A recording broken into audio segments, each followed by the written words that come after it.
19세기 말 약소국인 우리나라는 외세의 압력으로 파행을 걷고 있었습니다. 극한 가난뿐만 아니라 외세의 개입으로 인한 혼란은 백성들을 불안에 떨게 했습니다. 특히 일본과 청나라 그리고 러시아 등 대국들의 소용돌이 속에서 미래를 예측하기 어려운 시기를 보내고 있었습니다. 바로 그 시대에 배고픔을 해결하기 위해 이시성을 가진 자익은 고향인 섬마을을 떠났습니다. 1879년에 태어난 이자익은 7살이 된 해에 부모님을 바다에서 떠나보냈습니다. 고아가 된 그가 배고픔과 외로움을 달래기 위해 할 수 있는 것은 마을 곁에 있는 냇가로 가서 물을 실컷 마시고 얇은 돌을 멀리 던지며 놀이 삼아 시간을 보내는 것이 전부였습니다.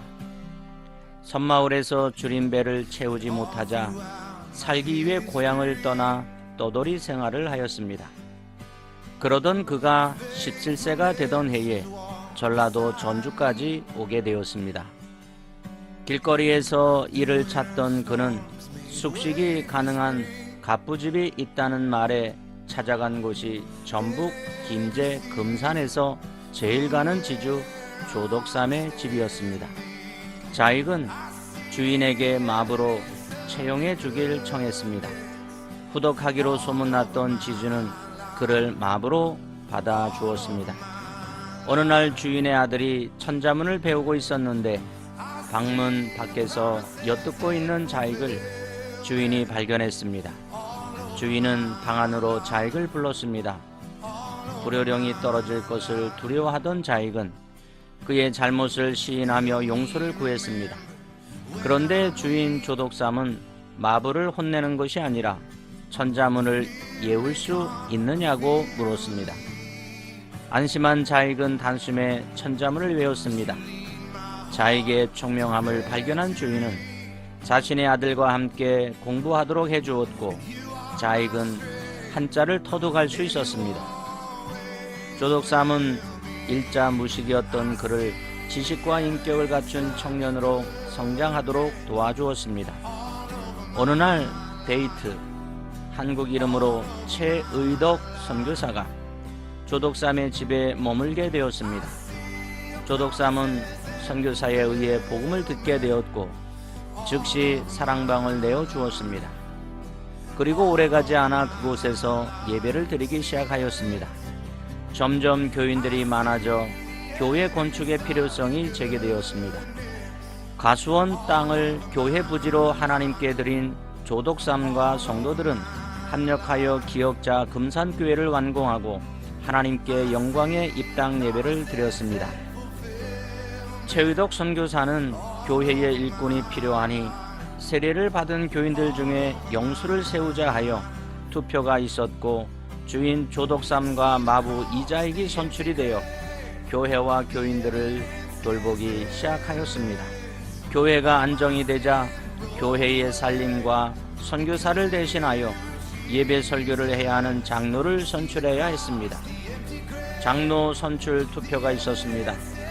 그런데 교회 건축에 헌신한 지주 조덕삼은 떨어지고 그의 하인인 마부 이자익이 장로로 선출되었습니다.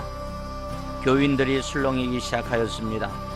바로 그때 조덕삼 영수는 나보다 더 신앙이 좋고 교회를 이끌어갈 이자익 장로님을 우리가 잘 섬기며 주님의 몸된 교회를 세워갑시다라며 성도들을 설득하였습니다.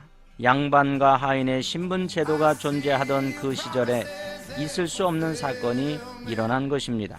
하나님은 주인 조덕삼을 통해 진정한 섬김의 정신을 실천하게 하였습니다. 이것은 마치 성육신하신 예수님의 온유와 겸손의 마음을 닮은 것이었습니다. 교회가 더 성장하였고 조덕삼 영수는 후에 장로로 피택되었습니다. 조덕삼 장로는 이자익 장로를 평양 장로의 신학교로 유학을 보내 하나님의 종으로 훈련받게 하였습니다. 이자익 장로는 한일 합방이 있었던 해에 입학하여 5년 가정을 마치고 1915년 6월에 평양신학교 8회 졸업을 하였습니다. 그리고 안수받은 이자익 목사를 조덕삼 장로는 금산교회의 담임 목사로 청빙하였습니다. 이자익 목사는 1919년 3월 1일 운동과 6.25 한국전쟁으로 큰 고초를 겪었으나 전라도, 경상도, 충청도를 오가며 복음을 전했습니다. 그는 1924년 함경도 함흥에 모인 대한예수교 장로회 13회, 1947년 33회, 1948년 34회의 총회장을 역임하였습니다. 전국 노회의 총대들에게 신임을 얻었고 가장 어려웠던 일제시대와 6.25 한국전쟁 전후로 한국교회에 지대한 헌신을 하였습니다.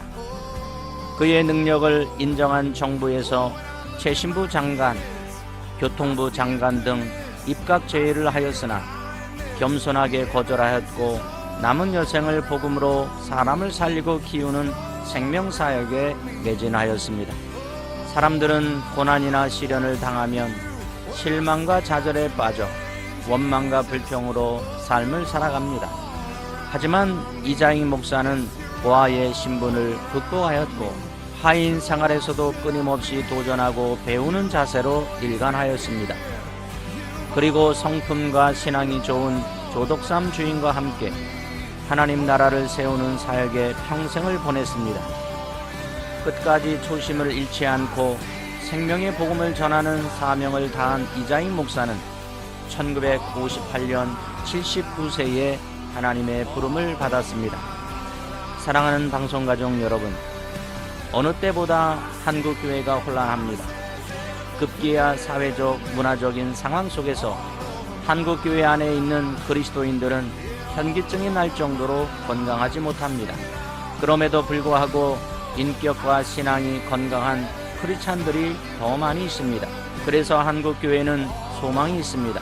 성령과 말씀이 이끄시는 거룩한 공동체로 사역을 감당하는 목회자와 성도들이 있음을 감사하게 생각합니다.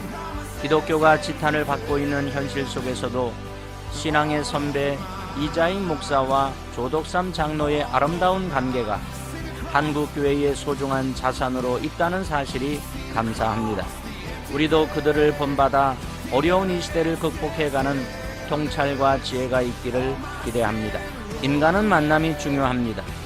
자신의 존재를 부정하면서 실망과 어려운 삶을 살아가는 이가 있다면 반드시 기억합시다.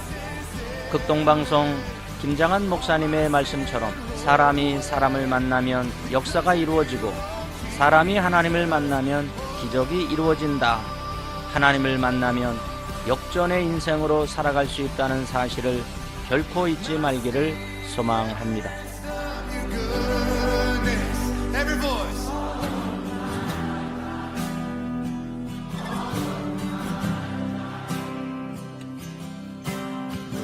I see your promises and fulfillment all over my life, all over my life. One more time.